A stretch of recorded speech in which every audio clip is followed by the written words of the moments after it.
વગર તપાસે છેડતી કેવી રીતે દાખલ થઈ? તમે જોઈ છેડતી?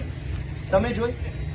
તમે પોતે ત્યાં ઉભા હતા, તમે પેલી બેનને ધક્કો મારીને બહાર લઈ જાવ છો. એ તો સાહેબ, એ તો પછી હું આવી હતી, એ પેલા તો બનાવ બન્યો. તમે છેડતી જોઈ? ત્યાં છેડતી કરવા ગયા હતા આ લોકો? બનાવ બની ગયો. હું શું કહું, આ છેડતી કરવા ગયા હતા ત્યાં? એ છેડતી કેન્દ્ર છે? એ કોલેજ છે તો ત્યાં છેડતી કરવા ગયા? કોલેજ છે? આ કોલેજિયન છે?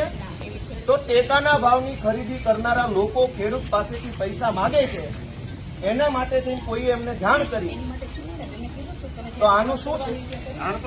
આમાં એફઆરઆઈ થઈ ગઈ કે નથી થઈ? એક મિનિટ, તમે એમ કહો જ્યાં રજૂઆત કરવાનો એના કરો. પ્રાંત અધિકારીને 18, 19, 20 તારીખે 3 વખત રજૂઆત કરી. આરએસસી કલેક્ટરને 18 ને 22 તારીખે 2 વાર રજૂઆત કરી. કલેક્ટર સાહેબને 24 તારીખે મેં રજૂઆત કરી. 24 તારીખે સીઈઓને રજૂઆત કરી અને 24 તમને એફઆઈઆર આપી. હજુ તમે એમ કહો રજૂઆત કરો તો આ ગુંડા તમને રજૂઆત કરવા આવ્યા હતા? બેન, ભગવાનથી ડરો, ભગવાનથી ડરો. ધીમેથી વાત કરો સાહેબ. હું તો આપણી ધીમે એટલે પણ હું કઈ ખાઈ ગયો? ના, તમે અમને પર ખોટા આરોપ સામેવાળા મૂકો. વ્યક્તિ મારી હારે એવી રીતના વાત કરે, આપ મારી સાથે વાત કરો છો અને શાંતિથી વાત કરો છો. બેન, તમે છેડતીનો આરોપ કેવી રીતે લગાવ્યો એમના ઉપર? આપે ભાઈ મારી સાથે શાંતિથી વાત કરો. મને બેન કહો છો. હાલો, પગે લાગુ. લ્યો, એવી તો વાત લ્યો. નથી. છેડતીનો આરોપ કેવી રીતે કર્યો? એવી વાત ન કેવી રીતે છેડતી કરી એવી હમણે? રીતના ઇન્સર્ટ નહીં, કેવી રીતે છેડતી કરી હમણે? છેડતી કેવી રીતે કરી? ફરિયાદીનો બધું કે છે, મેં કીધું. હું પગે લાગુ તમને.